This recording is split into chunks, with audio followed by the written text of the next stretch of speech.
우리는 지금 행복 축제를 하고 있죠. 행복 나눔 축제를 하고 있습니다. 정말 귀한 일을 하고 있는 거죠. 우리가 행복을 나눈다라는 것은 정말 이 시대 속에서 정말 귀한 일이다. 얼마나 많은 사람들이 행복을 찾고 있습니까? 아침부터 저녁까지 열심히 일하는 이유 중에 하나는 행복을 찾고 행복을 누리기를 원했기 때문에 열심히 사는 거죠. 그리고 오늘날은 이제 행복이 필요한 시대예요. 아침부터 눈 뜨면 세상의 근심 염려가 우리에게 다가와서 오늘 어떻게 사나, 어떻게 풀어가나, 어떻게 해결하나, 이런 어떤 근심과 염려가 우리 가운데 늘 있죠. 문제가 떠나지 않다 보니까 우리 삶이 참 힘들어요. 고달프고 또 참 팍팍하죠. 이런 시대 속에서 우리가 행복을 나눈다라는 것은 정말 귀한 일이다. 그래서 우리 전도 축제의 이름을 행복 나눔 축제로 한 건 정말 잘 지었다. 그런 생각이 들어요. 우리 귀한 일 하고 있습니다. 더불어 행복 나눔 축제를 하기 위해서는 내가 행복해야 되죠. 내가 행복해야 이 행복을 나눌 수가 있습니다. 그래서 저는 행복 축제 기간 동안 또 앞으로 행복 축제를 넘어서서 우리 성도님들이 마음이 행복했으면 좋겠어요. 한편은 전 고민했어요. 내가 행복하지 않은데 행복을 나눌 수 있을까? 그 이름을 바꿔야 되나? 전도 축제로 바꿔야 되나? 뭐 그런 고민도 해본 적이 있어요. 그래서 중요한 것은 우리가 행복해져야죠. 우리는 행복해질 수 있는 사람들입니다. 성경이 그걸 말하고 있어요. 신명기 33장 29절 말씀입니다. 한번 여러분께서 이 말씀을 한번 깊이 한번 생각해 보시고 우리 신명기 33장 29절의 말씀을 한번 머릿속에 마음속에 잘 새겼으면 좋겠습니다. 함께 읽겠습니다. 이스라엘이여 너는 행복한 사람이로다. 여호와의 구원을 너같이 얻은 백성이 누구냐? 그는 너를 돕는 방패시요 내 영광의 가르시로다. 내 대적이 내게 복종하리니 내가 그들의 높은 곳을 밟으리로다. 아멘. 이스라엘이요 너희 믿는 자들이요 너는 행복한 사람이로다. 이렇게 선포하고 있어요. 우리 구원을 받은 사람은 행복한 사람이라는 겁니다. 하나님을 만났고 영생을 얻었기 때문에 우리는 행복한 사람이라는 거예요. 우리는 행복을 누릴 수 있는 사람이라는 거예요. 왜? 행복의 근원 대신 하나님을 만났고 그분이 우리와 함께 하시기 때문에 우리는 행복해질 수 있다라는 거예요. 행복해지셔야 합니다. 행복한 삶을 사셔야 합니다. 어떻게 하면 행복해질 수 있을까요? 우리는 보통 내가 원하는 것, 내가 바라는 것이 이루어지면 행복해질 수 있다. 어떤 외적인 환경과 조건이 내가 원하는 대로 되어가면 우리는 행복해질 거라고 생각을 하죠. 맞습니다. 어떤 외적인 조건도 충족이 되면 기쁨이 있고 행복이 있죠. 근데 그게 우리 마음대로 됩니까? 내가 원하는 게 마음대로 되면 얼마나 좋겠어요. 내가 바라는 것이 그대로 이루어지면 얼마나 좋겠어요. 그렇게 되십니까? 그렇게 되기가 참 어렵죠. 만약 우리가 어떤 외적인 조건이 이루어지고 내가 바라는 게 성취가 되면 내가 행복해질 수 있다라고 하면 안 되는 동안에는 우리는 행복을 누리지 못하는 것이겠죠. 근데 우리는 그런 외적인 조건을 떠나서 행복의 근원이신 하나님이 우리와 함께 하신다라는 거예요. 외적인 조건이 내가 바라는 대로 원하는 대로 되지 않을지라도 우리는 행복해질 수 있다라는 거예요. 오늘 여러분 추운 겨울날이 있습니다. 너무나 추워요. 그러면 이 추운 겨울날 들판에서 여러분 어떻게 하면 따뜻해질 수 있을까? 첫 번째는 이 추운 겨울 날씨가 갑자기 변해가지고 따뜻한 봄 날씨가 되거나 또 여름 날씨가 되면 따뜻해지겠죠? 근데 그렇게 되기는 굉장히 어렵죠? 추운 겨울 날씨가 갑자기 바뀌어서 봄 날씨가 되고 여름 날씨가 되는 건 불가능하죠. 어떻게 해야 돼요? 불을 피우면 되죠. 모닥불을 활활 타올라서 그 불에 가까이 가면 추위는 멀어지고 따뜻해지는 거죠. 불을 켜서 불을 가까이 하면 그 불로 인해서 내 육체가 따뜻해져요. 이렇게 우리는 추운 겨울 날씨를 이길 수 있다라는 거예요. 세상은요, 우리를 행복하게 놔두지 않습니다. 갈수록 삶이 어려워지고 제2의 IMF보다 더 어려운 시대 속에 우린 살고 있다라는 그런 뉴스들을 많이 보잖아요. 삶이 어려워요. 우리가 어떤 그 외적인 조건들이 충분한 돈이 오거나 내가 바라는 것이 이루어지거나 건강이 좋아지거나 어떤 이런 외적인 조건이 충족되기만을 바란다면 우리는 행복은 저 멀리 있을 수밖에 없어요. 하지만 행복의 근원 대신 하나님을 가까이 하면, 불을 가까이 하면 추운 겨울 날씨에도 따뜻해지듯이 행복의 근원 대신 하나님을 가까이 하면 할수록 우리는 행복해질 수 있다라는 거죠. 아멘. 기쁜 소식 아니겠습니까? 기쁜 소식이죠. 그런데 우리는 질문해야 합니다. 정말 내가 하나님을 가까이 하면 행복해질 수 있을까? 행복해질 수 있을까요? 여러분 경험상 어떤 것 같아요? 하나님을 정말 가까이 갔더니 행복해지셨어요? 이번 한 주 저는 시편 91편의 말씀을 좀 가까이 했습니다. 계속 읽고 묵상을 하다 보니까 말씀이 참 힘이 되었어요. 여러분들도 함께 1절에서 7절의 말씀을 같이 한번 읽어봤으면 좋겠어요. 우리 하나님이 주신 아름다운 시라 생각하고 한번 같이 읽어보겠습니다. 지존자의 은밀한 곳에 거주하며 전능자의 그릇 안에 사는 자여, 나는 여호와를 향하여 말하기를 그는 나의 피난처시요 나의 요새요 내가 의뢰하는 하나님이라 하리니, 이는 그가 너를 새 사냥꾼의 올무에서와 심한 전염병에서 건지실 것이미로다. 그가 너를 그의 깃으로 덮으시리니 내가 그의 날개 아래 피하리로다. 그의 진실함은 방패와 손 방패가 되시나니 너는 밤에 찾아오는 공포와 낮에 날아드는 화살과 어두울 때 퍼지는 전염병과 밝을 때 닥쳐오는 재앙을 두려워하지 아니하리로다. 1000명이 내 왼쪽에서 10,000명이 내 오른쪽에서 엎드러지나 이 재앙이 내게 가까이 하지 못하리로다. 아마 처음 읽었기 때문에 마음에 와닿지 않을 수 있어요. 여러분께서 시편 91편의 말씀을 한번 읽어보시고 묵상해 보시고 한번 암송을 해보셔요. 그러면 큰 힘이 됩니다. 오늘 시편 91편의 말씀처럼 하나님이 진짜 그런 하나님이라면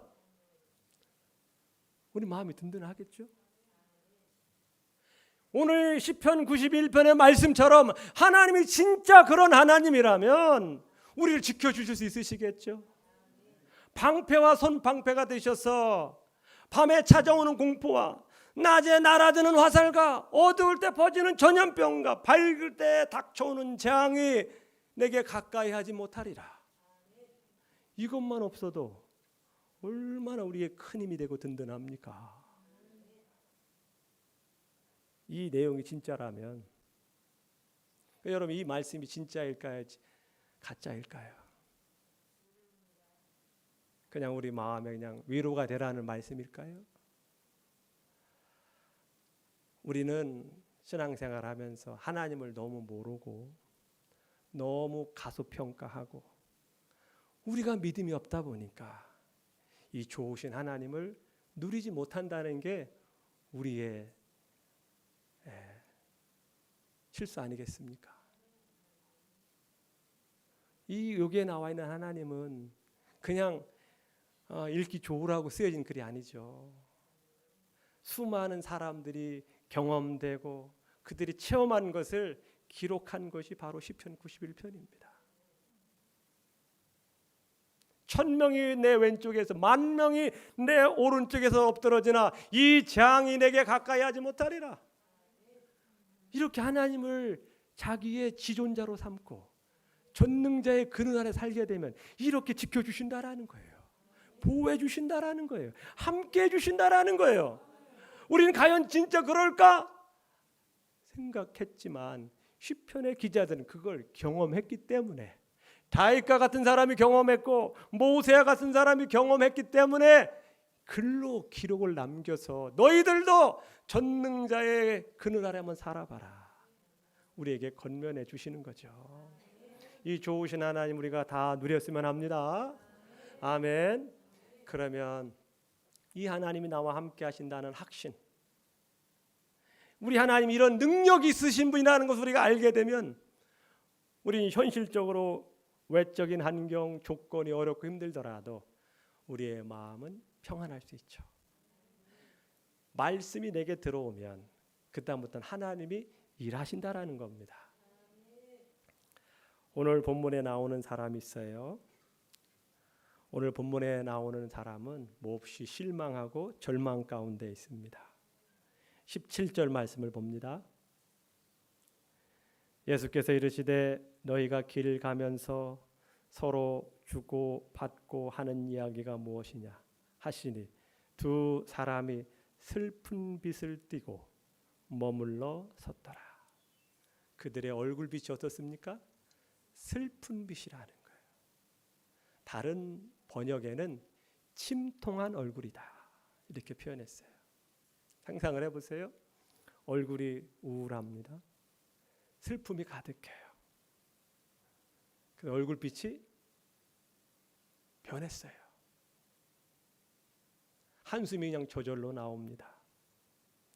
이런 슬픈 빛을 띠고 가는 사람이 있어요. 이런 사람의 특징이 있습니다. 이런 사람들은요, 16절을 보겠습니다. 그들의 눈이 가리워져 그인 줄 알아보지 못하거늘. 마음에 슬픔이 오고요, 근심과 염려, 이것을 간단하게 말하면 어둠입니다. 어둠이 내 마음에 가득하면 나타나는 현상은 보지 못한다라는 거예요. 눈으로 보지만 보지 못한다라는 거예요. 지금 예수님께서 며칠 전까지만 해도 눈으로 똑똑히 보고 알아봤던 그 예수님을 지금 옆에 가는데도 불구하고 알아보지 못하고 있어요. 슬픔이, 근심이, 절망이 가득하니까 며칠 전에 보았던 예수님도 알아보지 못하고 있어요. 또 마음에 어둠이 있으면 듣지를 못해요. 예수님께서 말씀하시는데 그 음성을 분별을 못하는 거예요. 여러분, 이렇게 사람이 절망이 찾아오고 슬픔이 찾아오면 제대로 못 본다는 거예요. 제대로 듣지 못한다는 거예요. 사람 소리가 안 들려요. 이것이 절망이라는 거예요. 그래서 어떤 유명한 철학자는 말하기를 절망은 죽음에 이르는 병이다. 그렇게 말하고 있어요. 절망이라는 게 앞이 안 보이는 거예요. 헤쳐나갈 길이 안 보이는 거예요. 그러니까 답답한 거죠. 그러니까 어떤 데는 극단적인 선택을 하는 경우는 안 보이니까, 해결이 안 보이니까 이제 끝이다. 이런 상황에 이르게 되면 사람이 너무 힘들어진다는 것이죠. 며칠 전까지만 해도 예수님 때문에 그들은 마음에 꿈이 부풀렀어. 야, 우리 예수님 이분이 좀 왕 되면 우리는 이제는 잘 될 거다. 이 젊은 나이에 예수님을 알아보고 고향을 버리고 부모를 떠나서 예수님을 쫓아다녔는데 그 예수님께서 정말 십자가의 죄인의 모습으로 돌아가셨어요. 모든 꿈이 한순간에 사라집니다. 그러니 낙심할 수밖에 없죠. 우리 인생 살다 보면 이런 경우가 얼마나 많습니까? 예수님 믿어도 앞이 안 보일 때가 많아요. 한숨이 떠나질 않을 때가 많습니다. 이것이 우리 가운데 찾아오는 어둠의 두려움이라는 겁니다. 어둠과 낙심과 근심과 절망이 들어오면 우리의 기능은 제대로 못해요. 이 어둠이 떠나기 전까지는 제대로 보지도 못하고 듣지도 못한다라는 것입니다. 이 어둠을 틈타서 마귀가 역사하게 된다는 것이죠. 그런데요, 놀라운 일이 생깁니다. 하루가 안 지났습니다. 정말 마음의 어둠이 가득했던 이 사람들에게 다시 생기가 돋아납니다. 얼굴이 광채가 돋아나요. 마음의 소망이 생깁니다. 그리고 그들의 눈이 열리기 시작합니다. 31절을 보세요. 얼마 전까지만, 몇 시간 전까지만 해도 눈이 다쳐서 보지 못했는데 31절에 보니까 그들의 눈이 밝아졌어요. 하루도 안 지났는데 눈이 밝아졌어요. 32절 보세요.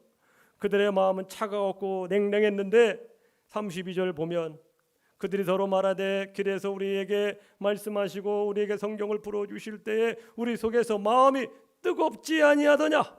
마음이 막 뜨거워지기 시작하는 거예요. 다시 소망이 막 솟아오르기 시작하는 겁니다. 대체 웬일이에요? 어떻게 됐길래 갑자기 눈이 밝아지고 마음이 뜨거워집니까? 오늘 우리가 이것을 배우고자 하는 거예요. 우리가 여러분 잘 배우셨으면 합니다.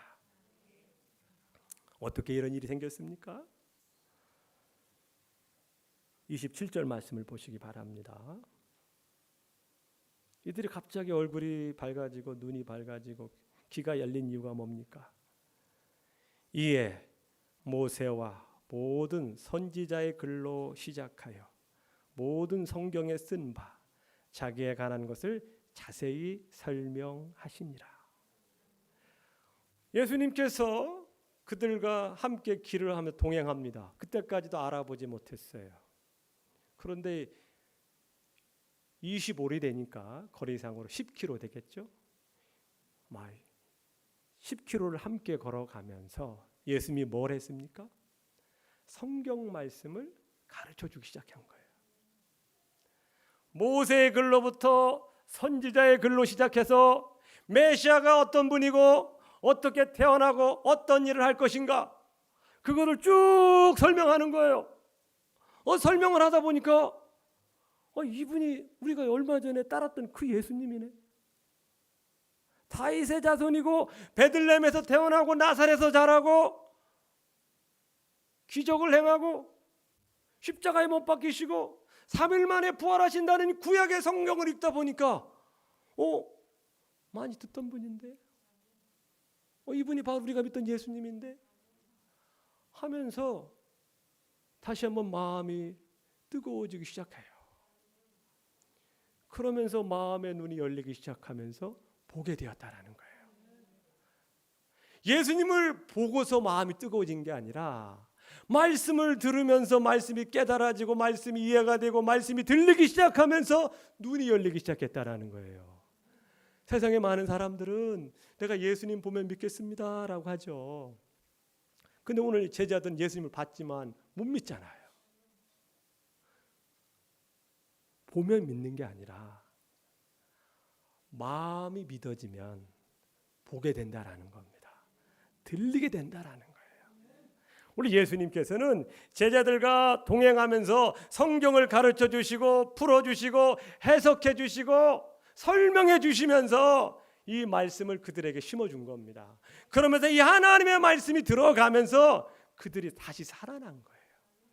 우리 성도님들, 우리가 살아나는 길이 있어요. 뜨거워지는 길이 있습니다. 다른 게 아니에요. 하나님의 말씀입니다. 하나님의 말씀이에요. 그리고 그 말씀을 붙잡고 기도할 때에 우리의 마음은 살아나게 되어 있어요. 이것이 오늘 우리가 살아나고 회복되고 뜨거워지고 다시 하나님으로 인하여 행복해지는 길이라는 겁니다. 아멘. 이 하나님의 말씀은 진리의 빛이기 때문에 이 진리의 빛이 들어가면 우리 마음의 어두움은 사라지게 되어 있어요. 우리 하나님의 말씀은 뜨거움이기 때문에 이 뜨거움이 들어가면 우리의 차가운 마음은 따뜻해지게 되어 있어요. 여러분 아침에 커피를 마시면 몸이 따뜻해지듯이 우리 따뜻한 하나님의 말씀을 먹으면 우리의 심령은 따뜻해지게 되어 있어요. 말씀과 기도가 우리를 살리는 길입니다. 다른 거 있으면 한번 얘기해 보세요. 우리는 이 간단하면서도 중요한 진리를 놓치지 말아야 합니다. 이 세상은요, 우리 행복을 빼앗아 갑니다. 우리를 염려와 근심으로 불안하게 만들고 두려워하게 만들어요. 좌절하게 만들고 낙심하게 만드는 것이 세상입니다. 눈 뜨고 나면서부터 들리는 소식은 온통 부정적인 소식이고 뭐 큰일 날 것처럼 온통 떠들어대잖아요. 이런 시대 속에서 우리가 어떻게 행복해질 수 있겠어요? 그렇다고 우리가 바라는 조건들이 환경이 뭐 우리 마음대로 됩니까? 안 되잖아요. 그것 또한 어떻게 해야 되겠어요? 우리는 행복의 말씀, 이 하나님의 말씀을 가까이 하는 길입니다. 아멘. 그런데 하나님 말씀을 읽다 보면 잘 몰라요. 잘 이해가 안 될 때가 있어요. 그 여러분께서 도움이 되는 시편의 말씀이라든지 이런 말씀을 읽고 생각하고 읽고 묵상하다 보면 우리에게 다시 힘이 생기는 거예요. 아멘. 그래서 우리는 축복의 말씀에 담겨져야 합니다. 담겨져야 돼요. 우리는 스스로 빚을 낼 수가 없어요. 빚을 받아야 빛을 발할 수 있는 거죠. 야간까지 아시죠? 빚을 충분히 받으면 밤에도 빚을 냅니다. 우리는 그러한 존재예요. 우리 스스로 빚을 발할 수가 없어요. 우리 계속 빚을 받아야 합니다. 하나님 말씀 받고 진리의 말씀을 받아야 돼요. 오늘 좋은 소식이 뭡니까? 이 제자들이 예수님을 찾아간 게 아니죠. 예수님을 찾아가서 그들을 만나가지고 예수님 만나서 회복된 게 아니에요. 이들은 그냥 낙심한 채로 길을 걸어가고 있는데 그 가는 길에 예수님이 동행해 주셨다라는 거예요. 찾아오셨다라는 겁니다. 이것이 우리에게 기쁜 소식인 거예요. 우리 하나님은 저 멀리 비행기 타고 3박 4일 가서 만나는 그런 분이 아니라는 거예요. 저 멀리 가서 만날 수 있는 그런 분이 아니라 지금 가까이 계시다라는 겁니다. 요한계시록 3장 20절 말씀이죠. 볼지어다 내가 문 밖에 서서 두드리노니 누구든지 내 음성을 듣고 문을 열면 내가 그에게로 들어가 그와 더불어 먹고 그는 나와 더불어 먹으리라. 어디 계시다고요? 문 밖에 있다는. 우리가 마음의 문을 열면 주님은 얼씨군하고 들어오실 분이라는 거예요. 가까이 계셔요. 우리 하나님의 이름이 뭡니까? 임마누엘이란 임마누엘. 하나님이 우리와 함께 계시도다. 저 멀리 계신 분이 아니에요. 만나기 어려운 분이 아니에요. 다른 종교처럼 막 수행을 하고 돌을 닦아서 정말 만나주세요 만나주세요 해서 그렇게 해서 만나주시는 분이 아니라 우리 옆에 계시다라는 거예요. 우리가 마음의 문을 열면 들어오신다는 겁니다. 아멘.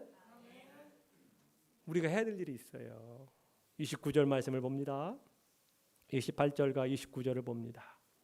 예수님께서 길을 가십니다. 근데 예수님은 더 길을 가실 것처럼 막 걸어가는 모양입니다. 그때에 제자들이 어떻게 합니까? 28절 29절 함께 읽겠습니다. 그들이 가는 마을에 가까이 가매 예수는 더 가려 하는 것 같이 하시니 그들이 강건하여 이르되 우리와 함께 유하사이다. 때가 저물어 가고 날이 이미 기울었나이다 하니 이에 그들과 함께 유하로 들어가시니라. 예수님은 더 길을 갈 것처럼 막 가려고 해요. 이때 제자들이 어떻게 해요? 예수님 붙잡아 놓고 오늘 밤 우리가 방을 얻을 테니까 우리와 함께 주무시죠. 우리가 식사 대접할 테니까 우리와 함께 하룻밤 머무시죠. 그러면서 가시려고 하는 예수님 붙잡아 가지고 자기들이 머무는 숙소로 데려간 거예요. 예수님은 못 이기는 척하고 그 제자들을 따라갔어요. 그 집에 가서 또 예수님의 말씀을 듣고 같이 식사를 하면서 떡을 떼어줄 때에 그들 눈이 확 밝아지면서 앞에 계셨던 분이 예수님이었던 거예요. 예수님을 알아본 거예요. 오늘 우리도 제자들과 같이 예수님을 우리가 오셨을 때 우리 문을 열고 주님 나를 좀 불쌍히 여겨주세요. 저를 한번 살려주세요. 저를 한번 회복시켜 주세요. 이런 상태로 신앙생활하지 않고 다시 한번 나를 회복시켜 주세요. 그렇게 주님을 강건하여서 모시면 주님 오신다라는 거예요. 이게 기쁜 소식이라는 겁니다. 예. 우리는 언제든지 예수님 만날 수 있다라는 거예요. 우리가 마음만 먹으면 만날 수 있다라는 거예요. 얼마나 바쁜 시대 속에 살고 있어요. 정말 아침부터 잠잘 때까지 정말 바쁘게 지내죠. 그렇게 열심히 살아도 정말 시간이 부족한 시대 속에 살고 있습니다. 그러다 보니 하나님께 드릴 시간이 많지 않습니다. 정말 우리는 기억을 해야 돼요. 복의 근원이신 하나님을 가까이 하는 것이 지혜로운 길이라는 겁니다. 내가 열심히 사는 것도 중요하지만 우리에게 방향을 가르쳐 주시고 도와주시는 하나님이 함께 하시면 더 잘 된다라는 거예요. 불안과 염려를 극복할 수 있다라는 거예요. 하나님의 말씀을 모시기 시작하면 그때부터 하나님은 일하기 시작한다라는 겁니다. 하나님이 일하시면 돼요. 외적인 조건은 바뀐 게 없어요. 하지만 내 마음에부터 바뀌게 되어 있어요. 여러분, 행복은 우리 마음에 달려 있어요. 외적인 조건도 있지만 우리 마음에 달려 있어요. 우리 마음에 어떤 생각을 하느냐에 따라서, 어둠의 생각을 하느냐, 빛의 생각을 하느냐에 따라서 우리 행복은 올 수도 있고 멀어질 수도 있어요. 우리 마음을 잘 지키시기 바랍니다. 우리는 행복의 근원 대신 하나님을 만난 사람입니다. 이 좋은 하나님을 남겨놓고 저 멀리 있으면 불이 타오르는데 10m 밖에 있어봐요. 따뜻해집니까? 추운 겨울에 최대한 가까이 가야 되죠. 가까이 가시면 그 빛의 따뜻함이 내게 다가오는 거예요.